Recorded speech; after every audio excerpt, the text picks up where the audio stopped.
Hey everyone, welcome back to Trail Talks, the podcast where we talk about growth, the messy, the beautiful, and everything in between.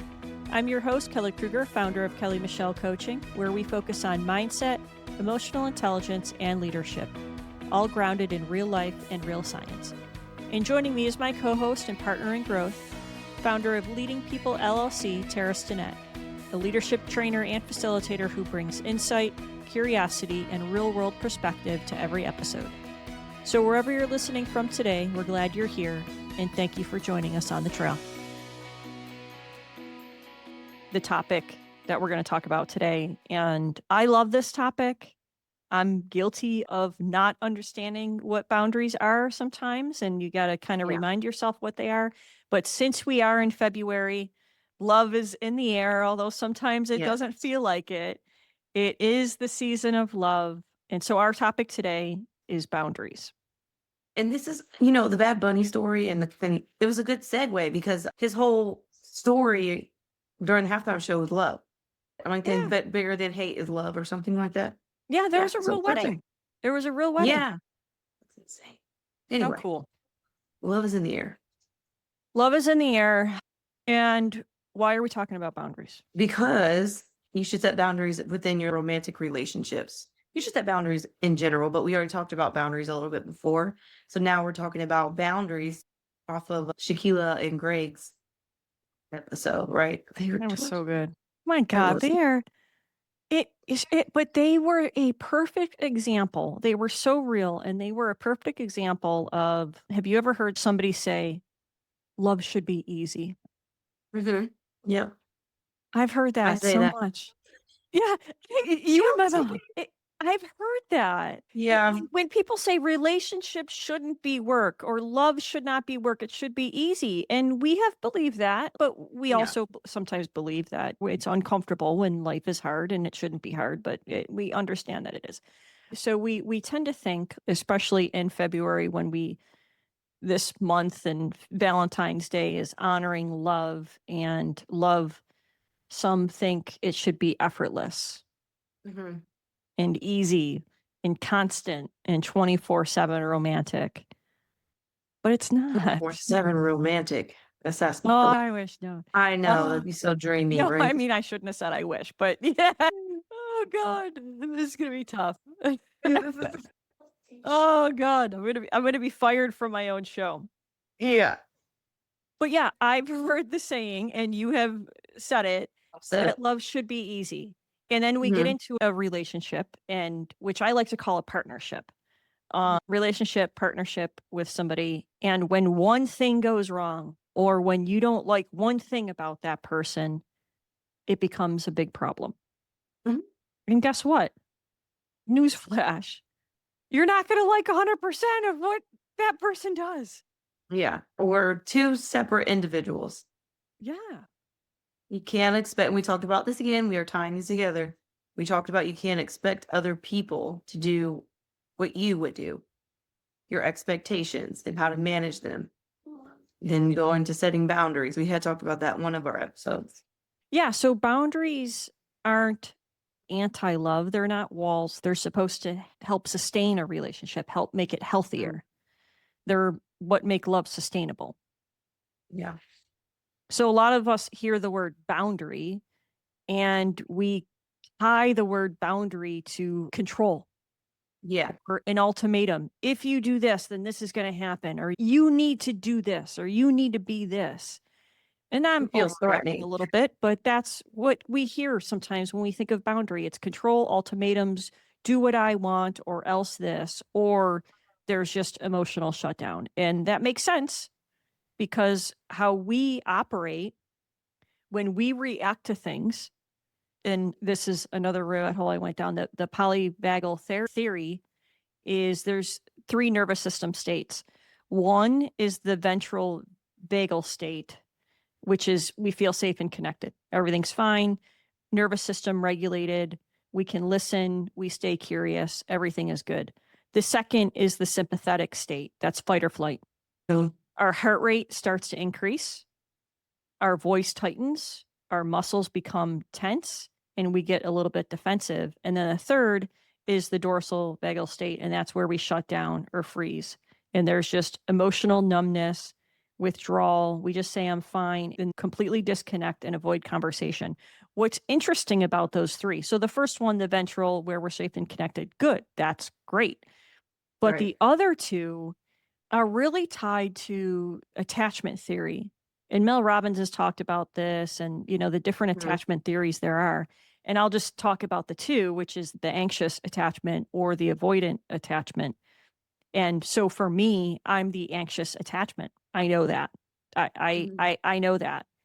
So I would tie to the sympathetic state that if my partner did something and I felt uncomfortable and my nervous system was flaring up, I would show the sympathetic state, the fight or flight. That's what I'm going to do. So my heart rate's going to increase and my voice is going to tighten, all of that. Well, if somebody's the avoidant attachment, which Mhm. my partner is very opposite, I'm anxious, she's avoidant, then she'll shut down, she'll withdraw, and she'll disconnect. So it's very Yeah. interesting how those different nervous system states tie back to the attachment theories. Yeah, I am the avoidant one as well. I will shut down and don't need to talk about it really. Like, let's move on, or I'll remove myself from the situation. So maybe I'm a little bit of fight or flight and avoidance, but mainly avoidance. Like, if I do want to stay in the relationship, like, I will just shut down. I've had to have that conversation because myself and my partner are both avoidant. And so we had to have that Mm. conversation and set that boundary. Like, we're not, you need to do better and I'll do better. Like, we need to not shut down in that manner. Yeah, Neither one of us liked it. It's not like I was like, okay, my partner's of being avoiding it, not answering the phone or whatever the case may be. Neither one of us liked how it made us feel, but yet we both were doing it to each other. Like, that doesn't make any sense. but what we need to realize is it's human biology. Like, Yeah. like Yeah. stop questioning it. Or when Yeah. you're questioning it, you're curious and you're giving yourself some grace that when my partner does something in my nervous system and I'm feeling it and I'm in that second state, the sympathetic state, that is because of an anxious attachment because of so and so and so and so on my journey in life, right? Yeah. Um, but it's also understanding that and saying, okay, what can I do with it? So we have different reactions. So when we say, hey, we don't like 100% of what our partners do, we understand that and we set boundaries. And the problem with conflict in relationships when it comes to boundaries, it's it's people don't know the difference between communicating feelings and setting a boundary. It's not the Yes. boundary itself. It's most boundary conflict in relationships isn't because people are controlling.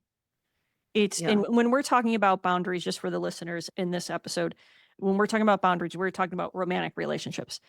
So most boundary conflict in relationships is not because people are controlling. It's because they don't know the difference between two things, communicating feelings and setting the boundary. And Yeah. feelings They actually, are data. yeah, they actually see it as a threat. Like, when you try to set boundaries, a lot of Yeah. people see that as a threat. But I think that part of that is because with us being so mentally aware now and allowed to have mental health and all this, we sometimes misuse psychological terms like triggers, trauma, boundaries is one of them. We misuse them. And sometimes we use those boundaries that I'm setting to avoid accountability. Hmm. Yeah. I think that's why people have issues with it as well. Avoid accountability and it's not communicated properly. Yes, exactly. Yep. For example, well, we can give a few examples. I guess like emotional boundary would be protecting your feelings and thoughts. Your physical boundary could be like comfort levels of personal space or even personal touch, depending on the type of relationship. And then maybe like time and energy, Hmm. like balancing your relationships and your individual lives. Those are all categories that you can set boundaries in. That shouldn't be threatening. Right. As long as they're communicated properly. Right. Um, Yes, and it's and exactly. it's gotta be and it's gotta be about the person, not your partner. The boundary is for you to trust yourself. Mhm. So that's what we're gonna get into. So we're gonna set the record straight here with boundaries. Tara and I are going to share the top 5 truths about boundaries in romantic relationships. Top 5 truths. Do you want to do number 1? You start with the first one. Okay. All right. We'll just go every other. We'll figure it out. Yeah. All right. So Tara and I are going to share the top 5 truths about boundaries and love. So we talked a little bit about boundary conflict, and the problem is communicating feelings and setting the boundary, and then kind of what people think about what a boundary is. So we're going to give you the top 5 truths. Number 1, boundaries are about what you control. And understand that's not about controlling your partner. It's about controlling yourself. It's about what you control. This all goes back to what do we always talk about every episode?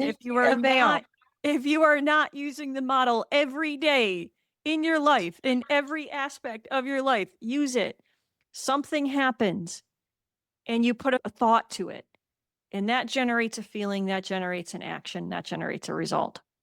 So boundaries live inside your lane, not somebody else's. You cannot control how other people behave. You can't control how your partner behaves, but you can control how you respond to it and how you react. And that idea is supported by psychology. So when we as humans operate from emotional adulthood, emotional childhood is when we lash out with people and we blame them and we play the victim. Emotional adulthood is when we take responsibility for everything in our life. Mhm. It's the internal locus of control. Focus on what we can do, how we behave, how we react, what we can influence. Then we experience more agency and less helplessness in our life. So boundaries live inside our lane. And in relationships, when you build your emotional stability around your partner's behavior, so that is when you rely on your partner to make you feel a certain way for that emotional stability, you are outsourcing your peace. Yes. Kind of like when Tara and I talk about is don't give people your power, right? You keep that for Right. yourself. So when you are building your emotional stability around your partner's behavior, you're outsourcing your peace. What boundaries do is bring that peace back home to you because that's all within your control. You control that. Right. You control how you feel because of that thought, the feeling, the action, the result. You you can't rely. I have heard people in relationships say how they rely on their partner's emotions. Mm-hmm. Like if I'm having a bad day, you should be having a bad day. Or if I'm happy today and you're mad, the other partner got mad because that person was having a good day and they should be coddling. And it's like, no, they can't control how you feel. Yeah. They can show you support, you know what I mean? But you can't rely on the emotion or your partner to help you feel better all the time. Mm-hmm. That has to come from your thought process. Yep. Yeah. So I'll give 2 examples here in romantic relationships. So example A could be, in these 2, I think are very relevant and they may be relevant to your relationships, is a lack of presence. So when your partner has a lot of distractions. Mhm. So it could be you saying, when we're together and I feel like I'm competing with distractions, I end up feeling disconnected. That's the communication is you describe something that happens and you express how you feel. Mhm. So when we're together and I feel like I'm competing with distractions, I end up feeling disconnected. The boundary that you then set based on that is if that keeps happening, I'm going to be more intentional about how I share meaningful things and I will prioritize connection in spaces where I feel fully present. So it's not saying you have to do this or else. It's if it continues to happen, then I'm going to prioritize connection in spaces where I'm present. And that's okay because all of that is within my control. Mhm. So that's one example. Example B is emotional availability. When conflict happens and you go silent for days, I feel anxious. The boundary is if the pattern continues, I'm going to stop initiating repair and I'll take space until we can communicate directly. So it's an XYZ. The X Mhm. is what happens.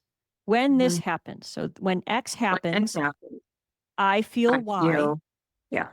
And if it continues, I'm going to Z. That's what setting a boundary is. It's communicating feelings and setting the boundary. So when conflict happens, you go silent for days. I feel anxious. I'm describing what I'm feeling. And when it continues, I'm going to stop initiating repair and I'll take space until we can communicate directly. So that's truth number one. Boundaries are about what you control. They live inside your lane. Mhm. So then truth number two is that feelings are data, not demand script. Is that what truth number two is, right? Yes. Yeah. Truth number two is that feelings are data. And we talked about this before a little bit, how it reminds you of your experiences, Mm-hmm. how your brain keeps all of your experiences and you keep reliving them, or you respond to a certain way and react to a certain way to certain things because of the experiences that you had in the past. Same thing when it comes to feelings, but they don't get to become demands. Like you said, I'm allowed to feel this way. This is how you did this, X. My feeling is Y, and I'm going to Z. That's not a demand. That's letting you know that what you're doing is making me uncomfortable or whatever the feeling that you have, right? Mm-hmm. Um, but research shows that emotions are information or more like signals. So they're not directives. And they often we call it being emotional is actually our brain trying to make meaning and predict safety. We always say our brain is here to keep us safe. Yeah. And like you said, you talk to your emotions. Thank you for being here. Yeah, but that's because your brain automatically in that fight or flight mode. Just it's safety. So the healthiest move for you is to share your feelings, like Coach just said, state the need or value, and then clarify what you're going to do if it continues to happen. Often I realize that I think we talked about this before, secondhand emotion or feeling. So if I use hurt and exchange it for being mad or angry, right? So you can't say like sometimes we notice that people jump from this hurts to you need to change this because you're changing Mm-hmm. the emotion. You're changing the feeling that you're having and turning it into hurt when really you're sad or anxious or there's a what insert another feeling. So a lot of times we change it into anger and that this person needs to change what they're doing. When really no, you just need to set the boundary so that you both can move forward. Yeah, I've been guilty of that. Mhm. Say like we're so different. You did this, I feel hurt, and expecting that person to change. And that's not fair. It's It's not not. fair. It really comes down to communication. Communicate what happened, communicate your feeling, what your feeling is. And I don't think we're used to communicating about feelings. And if you would like to know more about feelings, please go back to episode 12 where we talk about the F Word. word.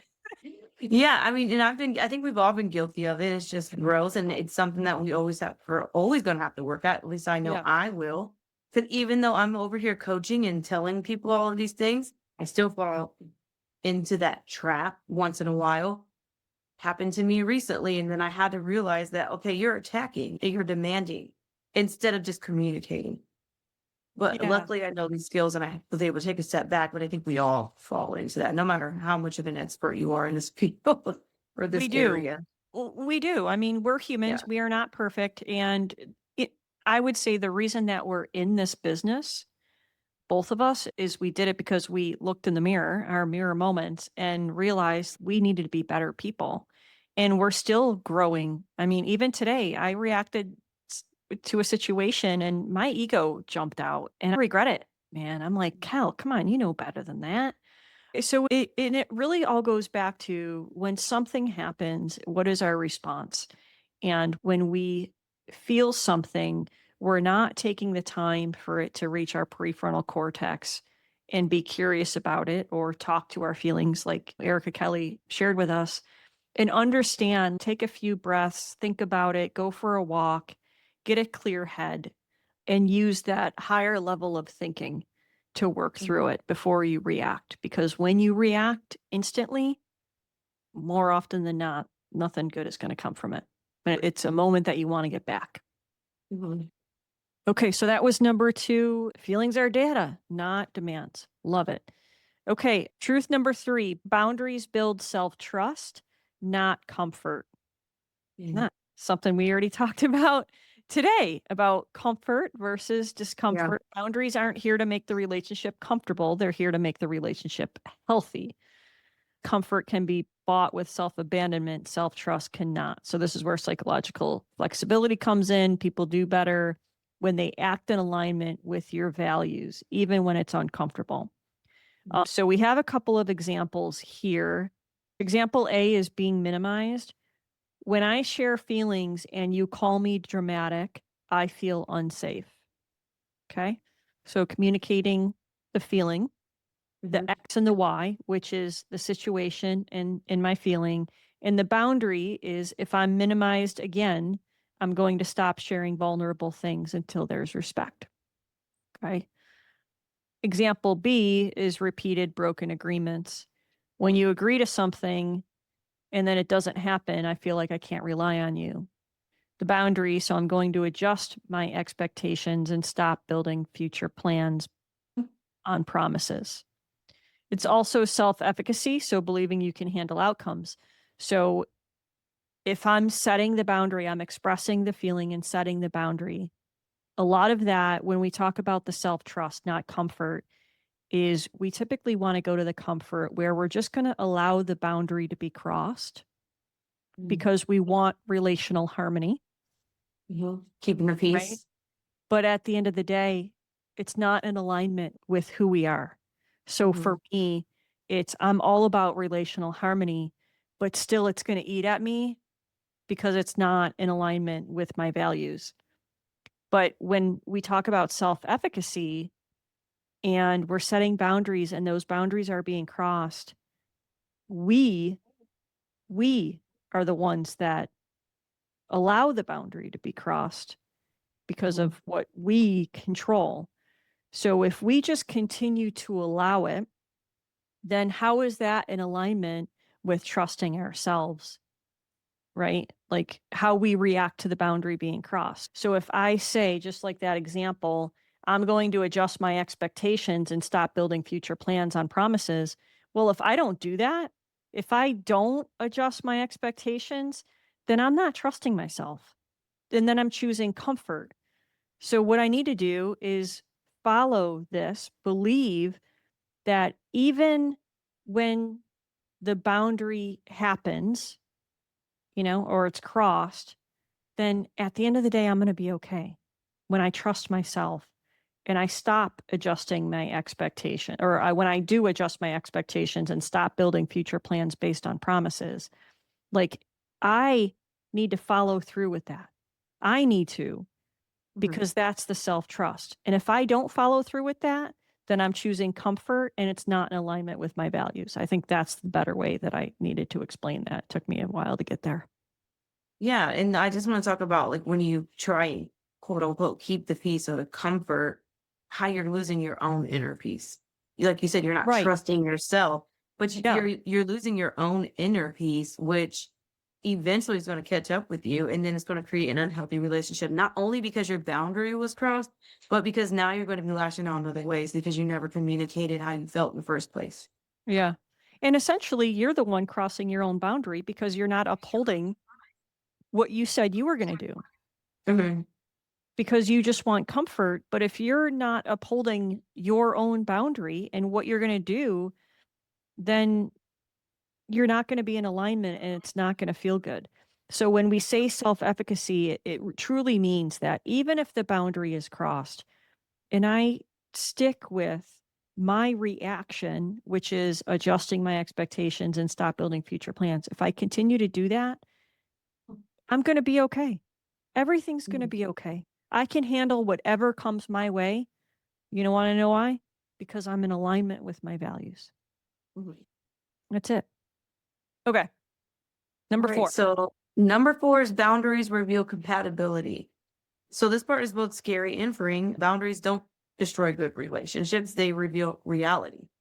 So I can see how that can be scary. And I can also see how that can be freeing. What predicts closeness is not perfection, it's responsiveness. Does my partner respond to my needs with care and engagement? Do they respect me enough to respond to the boundary that I have now set and communicated? But what predicts long term distress is chronic non responsiveness and poor repair after conflict.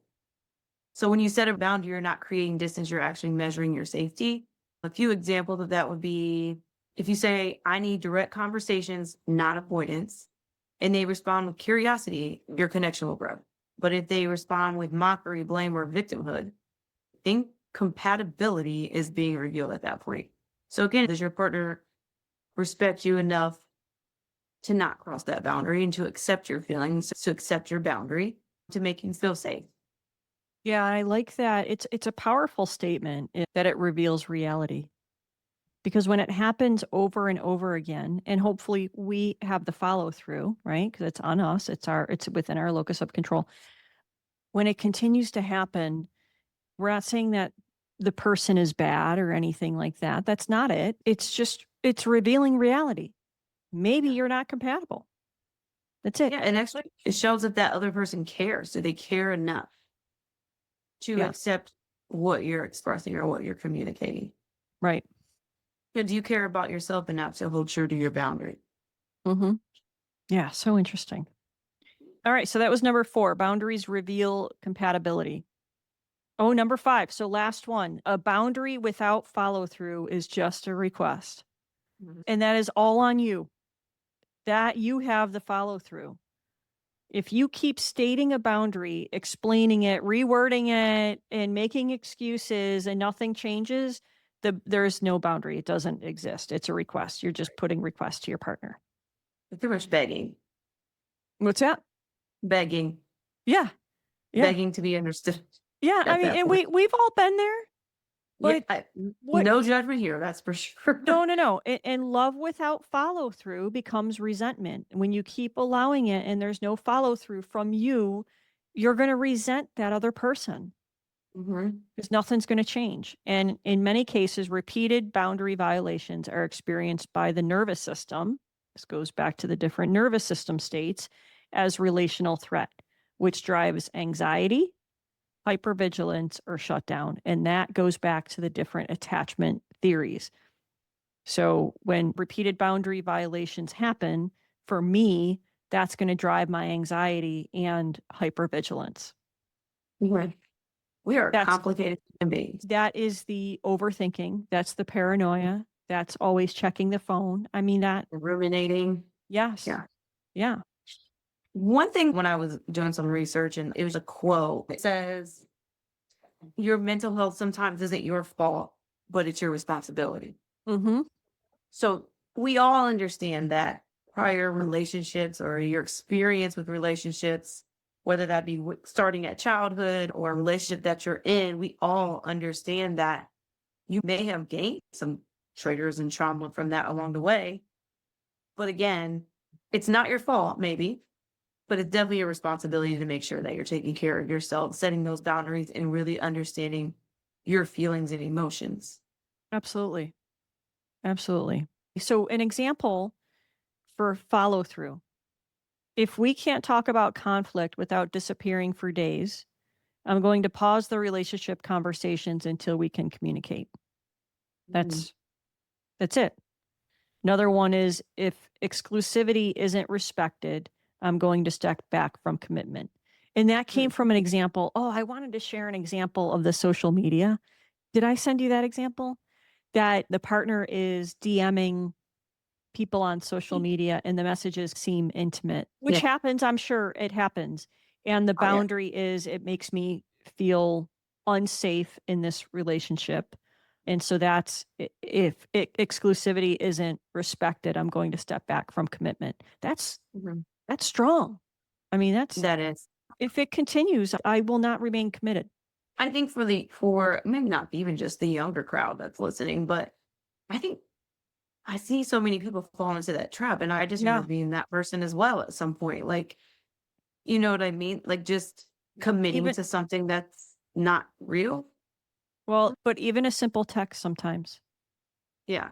You don't know the Mhm. context.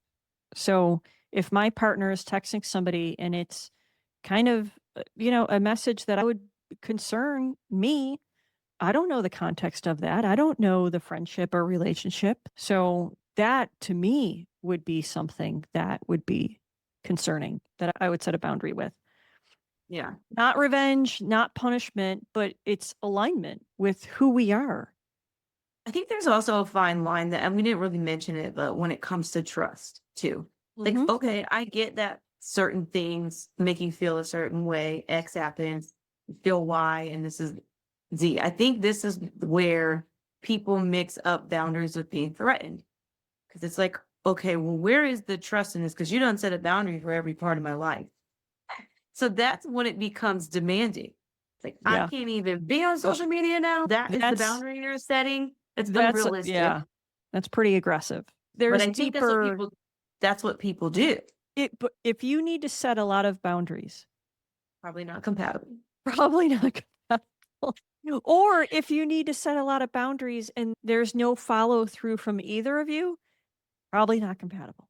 Probably not compatible. Yeah. Because if I love and care about you and you tell me I feel this way and this is what's going to happen if we can't fix it, if I care and love you, I'm going to find a way to make sure I remember and respect that boundary. Hands down. If I don't care about you, maybe not. Right. Not compatible. Yeah. Yeah. Or not serious about it, wanting a Mhm. relationship. Yeah. Yeah. It could be It's hard. something that isn't in alignment with your values. Yeah. And then values would be revealed. Really. I mean, Yeah. to me, that's probably one of the most important things in a relationship is understanding and knowing each other's values. Yeah. And your priorities. Actually, that's my homework today. I was in a class today and we were talking about values and what your priorities are and how to stay balanced in all areas and aspects of your life. And yeah, I mean, everyone in the class obviously had different values. They had different priorities in their life that they wanted to meet. And I feel like if your values don't align, then it's just how can you be compatible? Yeah. Yeah. And you got to understand your own values. It all starts with you. It's all the self-awareness. It's so funny because I was talking with Colonel Pasley today, so I'm giving her a shout out right now. Colonel Oh Pasley, God, she's love brilliant. her. I mean, She really is. I will tell you, she is brilliant. I could listen to her all day, every day. Just wind her up, Yeah. and just go. And that sweet country accent helps. Yeah, I mean, I just like more, please. So I Yeah. hope she's listening. We're raving about Yeah. you. And we were talking about the peace index through the five voices, through the giant. And then even this, I didn't talk about this, but when we talk about the self-trust and being in alignment with your values and understanding that, when you set the boundaries and follow through, that means that you're in alignment with your values. And I was talking about the peace index and being in alignment and your communication comes out and people know when you're in alignment. And she's like, Kelly, that's integrity.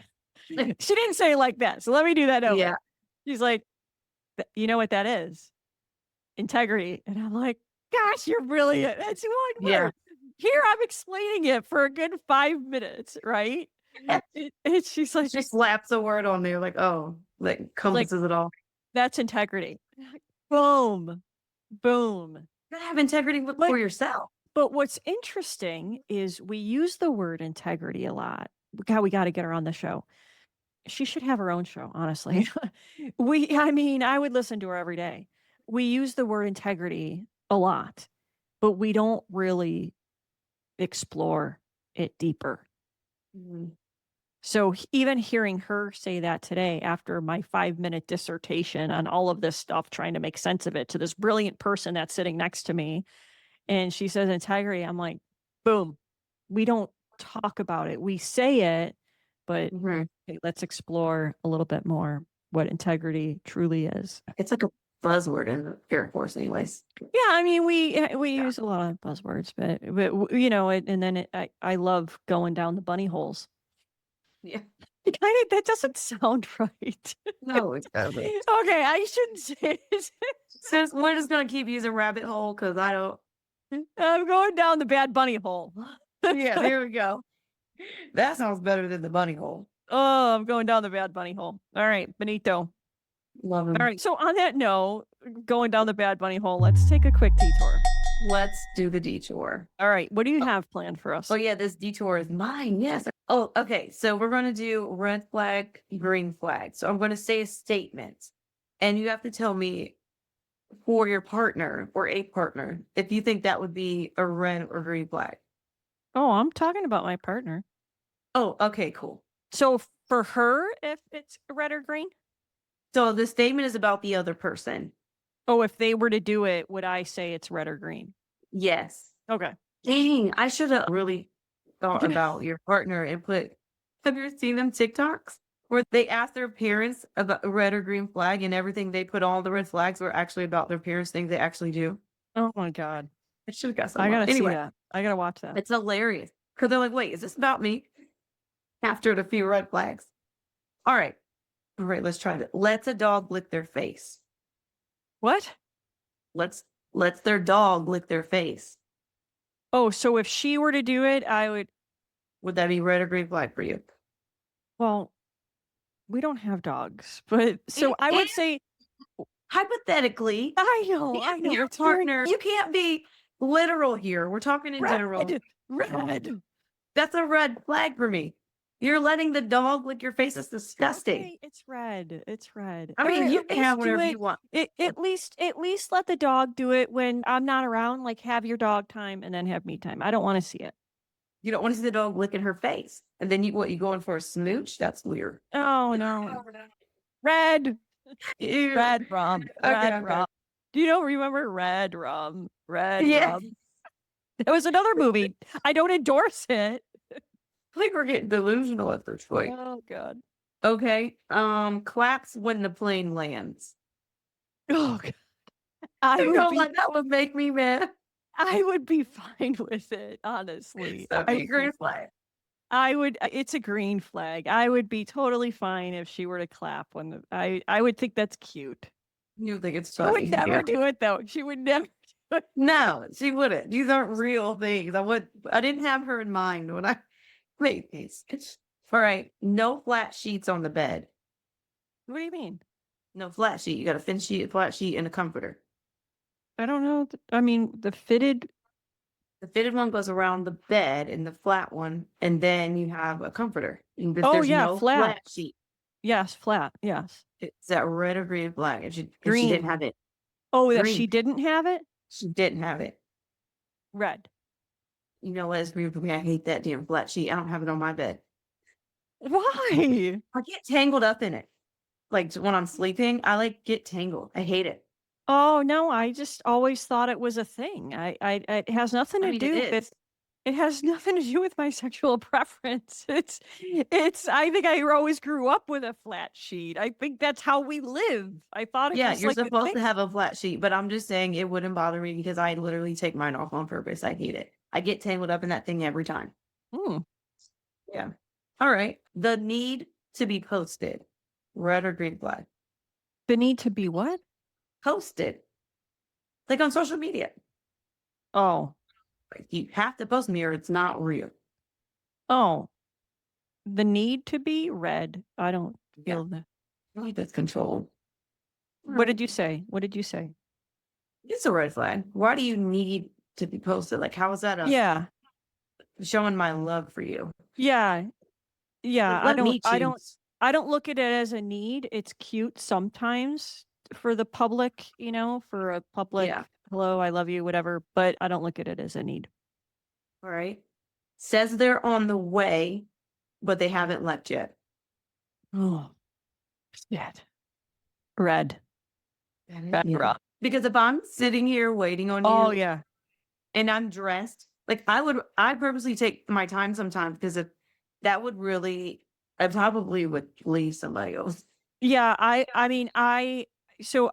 would say for you, I very much understand why it would be red and your time is so precious. You are so busy. Like you are TCAT. Like you guys things going on all over Florida, all over the state of Florida. In 2 days, you are all over, up, down, north, south, east, west. So you have no time. It's precious. You have no time to be waiting on people. You're right. They should be waiting on me. Yeah, exactly. That's not nice. You are the recap. Okay. Rare. Okay. Instead of replacing the toilet paper roll, they set the roll on top of the old one. So they don't put it back. Like they ran out of toilet paper and they didn't. Oh, they ran out. They ran out. Like, and they didn't take the time to put the new roll on there. They just set it on top. Yeah, red. Red. If it is completely out of squares and it's just the cardboard thing and you didn't change it, I mean, just change it. Would I get pissed? No, but it's. Well, yeah, it doesn't mean that you're going to be mad. Red doesn't mean you're mad. It's just like that's a red flag. Right? Red rum. Red rum. Red rum. All right. Let's What about see. you? What about you? Oh, that's a red flag. I need you to replace it. Yeah. Like, just put it. It takes 2 seconds. Yeah. Now, yeah, I'm not gonna say I haven't done that before, but I know. This is all making me think like, oh my God, have I done these? these were about you. You didn't know. I'm Well, totally kidding. I'm no, kidding. ask her. Oh my God. Oh God. She'll definitely say, oh yeah, she's gonna clap. Kelly will clap at the end of a flight. That's probably a red flag for her. But yes, but she lets me be me. That's the good thing Yeah. is she just lets me Yeah. be me. Okay. Sings in the car at the top of their lungs. Mhm.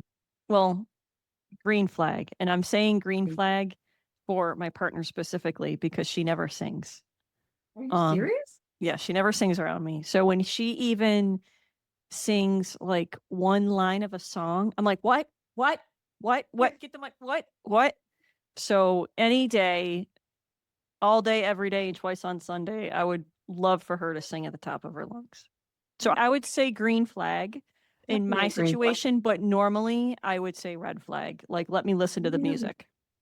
Oh, so it's a green flag for me. I need us to be singing at the top of our lungs all the way home. Oh, A wow. full-blown concert. I mean, not every time, Yeah. but like if you chose to do it, I'm joining in. Yeah. Full-blown concert. Leaves one sip of juice in the fridge. Red. Yeah. Same. Yeah, same. Yeah. Just drink it or throw it Yeah. away. Yeah. I don't Like even care. water. Just drink. Yeah. Just drink it. Don't leave it. Our All right. refrigerators are so small. Do they get smaller? They're so They must small that, matter. Mine you holds know, nothing. a juice container takes up space. So once it's like low, just drink it and get rid of it. Yeah. Like, why didn't you read this here? Okay. Only has one pillow on their bed. That's a red flag. Where I need you to have I need a pillow. I would say that's a red flag. If I did not have, yeah, if it was just me and I did not have a partner and I did not have my mom and my aunts come and help me out with the house and put pillows all over and pillows on my bed, I would just have my one flat pillow and that is it. So, Really? but I would say red because, you know, you should Yeah. have more than one pillow on your bed. You should. Yes. Okay, if you want. Doesn't return the grocery cart. Yeah, red. Red rum. What for Yeah. you? It's red, but I don't always return the grocery cart. So like, but I mean, as a man, they'll take the grocery cart back. I don't know. Yeah, but So you maybe could it's too. red flag. Why don't you return it? I mean, What? you read like So I feel like I feel like where do you put it then? Like because there's either the cart return in the parking lot or there's the cart return at Publix. But I will say, like the Publix, there's not many cart returns, so I no, always get I was just irritated. about to say that. But I understand. Then I take it all the way in, and that's okay. But yeah, I return it. Yeah, there was a whole debate on TikTok or some podcast about people returning their grocery carts, and they're like, "Oh, I look to see if people return their grocery carts, so that shows their character. You just left this out here, and now these people got to come and collect all these grocery carts." Like they were serious about it, and I'm like, but I do make it a point to return the grocery cart if I don't have my son. Now, if Yeah, I'm pushing the cart all the way out there and I unload the groceries, and then I got to put him in the car or take him back with me. I can't leave him in the car to return the grocery cart. And I'm like, what the heck do I do? I'm ready to get out of here. He's screaming. It just depends. But if I don't have him, I will walk it to the return cart. yeah, yeah. I understand. Yeah.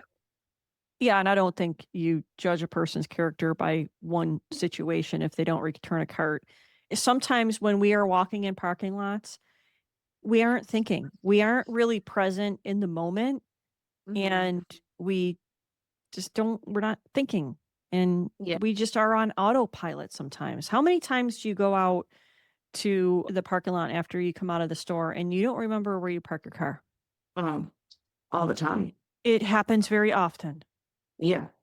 And Yeah. even when I walk into the store and I say, Kelly, remember where you parked the car. And, and I come out of the store and I do not remember where I parked the car. And I talk to myself, here I go again. I can't figure this out. You're beeping it everywhere. And I have an old car, so that doesn't help. Thing doesn't even work. Gosh. It's The worst is the horrible. airport. Yeah. It's The horrible. I worst is the even tell airport when you come myself, back. I tell myself, Kelly, don't forget, it's right there, right? You see how you're going in, you go, and I still can't get it. Yeah. I've done that stuff all the time. I do that all the time. All right. Let's just do one more. Let me find a good one. I think I did all the good ones though. No, when I go to the airport, I take a picture of where I park. Yeah, I do too now because there's one time I went up and down those elevators like Yes. 10 times. I Brutal. could not remember. I said, yeah, I need to remember to take a picture. Mm-hmm. All right. What about buy snacks just for you? No, red flag. To buy Oh, snacks just for you? no. If I'm going to get snacks, I'm getting snacks for everybody. And when she gets snacks, she better get snacks for me. No, I'm What? wait, I'm saying if she buys snacks just for you, like remembers, hey, Oh, this is your favorite. You thought I yeah. meant like she Green, went and bought snacks for herself. No, what green, if it? green all the way. Green, I baby, started to green. wonder if this actually happened before. Green, baby, green. I'm like, dang, that's a nice gesture. No, I mean she knows how us Krugers are with snacks. Like we Yeah. like don't eat in front of us. If you're eating in front of us, please offer us. And then the snacks have to be in the daily lineup every day. Yeah. I misunderstood. I thought she would buy snacks just for herself. I would flip out. Yeah. That's rude. That is rude. Yeah. All right. That was all I had. What was yours? Was yours green? Oh, yeah. You Yeah. buy me snacks. It's like a love language. Oh God. I like flowers and snacks and all Mm. the things. Like you thought about me at the store, and I really appreciate that. Yeah. Yeah. Flowers and snacks. That's it. Yeah. It's not Yeah. hard. Yeah. It's not difficult. Yeah. You ready to hop back on the trail? Let's get back on the trail. All right, with some tools here. So what kind of tools do we want to share? The model. The What model. People. fits into Cognitive everything? behavioral therapy. The model. I'm going to do a pop-up coaching session soon. I'm going to offer one and teach people how to use the model in their everyday lives. And it's all about reacting. It's circumstance, your thought that you apply to it, that drives a feeling. Feelings drive action or inaction and a result. So it's all about understanding your feelings, taking time to think about it, understanding why you feel what you're feeling, and then acting appropriately. So, Mhm. all right, go back to the tools. What do we got? So for me, I think the way to start it off, identifying what makes you uncomfortable or defensive. So being curious, write it down, track it, write down your feelings so you can remove yourself, like we talked about before. And then writing down what your values are, your moral compass. So that way you can properly create a boundary. Yeah. But you need to identify those first and track your Mm-hmm. feelings. Yep. Okay. I'm going to go with the boundary clarifier question. Ask yourself this and be brutally honest about it. If nothing about their behavior changed, what would I need to do to stay emotionally safe? And the answer is the boundary that you set. It's good one. That's going to strengthen your agency, what you control, and your self efficacy to understand that regardless of what happens, you can handle it because you're going to be in alignment. So if nothing about their behavior changed, what would I need to do to stay emotionally safe? Okay. So tool number 2, when X happens, I feel XYZ. Y, I will Z. So that's the Yeah, I second. think that's like really easy to understand the XYZ. When X Yeah. happens, I feel Y, so I'm going to do Z. Yes. That's it. Yep. Easy. Easy. Okay. I like the control check. Mm-hmm. So it stops the chasing. So a few things you can think about when you're trying to set your boundary. Well, first we should be using I statements. But when Yeah. you're ready to set your boundary, if you catch yourself saying things like, I need them to understand, maybe if I explain it better, because now you're not being true to your boundary, or I don't want to rock the boat, the avoidance piece, trying to keep the peace. We already talked about how that can affect you and your relationship in the long run. Mm-hmm. Yep. Okay. One other tool to go along with that is you can ask yourself, am I trying to control the outcome or honor myself? Yeah. Questions that you can ask yourself. Yeah. Yeah, that's a pretty important question. Mhm. Like I would think like in my history, I've probably tried to control the outcome and versus like not honoring myself. But Yeah. Well, you live and you learn. yeah. We all we Okay. live and we learn, don't we? Yeah. Well, We look, grow. We grow. that's what this is all about, growth. It is. That's what Trail Talks is. And that's why we're in this business, because we're Yes. growing. We are not perfect. We Right. are a mess sometimes. And the last tool is the February Love Reality Check. In this, we talked about boundaries reveal compatibility, and they reveal reality. So love isn't proven by constant access or perfect consistency. It's revealed by the response, the repair, the curiosity, and respect that you give each other. That is partnership. Because successful relationships, aren't built on never messing up, they're built on how you come back together. Mhm. All right, we're ready to close this out. All right. Hey, everybody, let's just recap the 5 truths about the boundaries. This was a fun one. Top 5 truths about boundaries in love. Truth number 1, boundaries are about what you control. Truth number 2, feelings are data, not demands. Truth number 3, boundaries build self-trust, not comfort. And truth number 4 is boundaries reveal compatibility. And truth number 5 is a boundary without follow through is just a request. There she is, Ray Cat, everybody. Saving the day. What was yours, K Mike? Okay, Mike.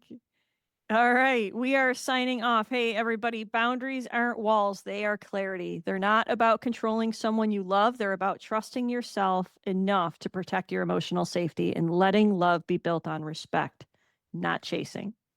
Have a good one. We'll see you next time on the trail. See you. If today's conversation resonated with you, you don't have to walk your journey alone. I offer emotional intelligence assessments with personalized coaching, one-on-one mindset coaching, and leadership development for teams and organizations.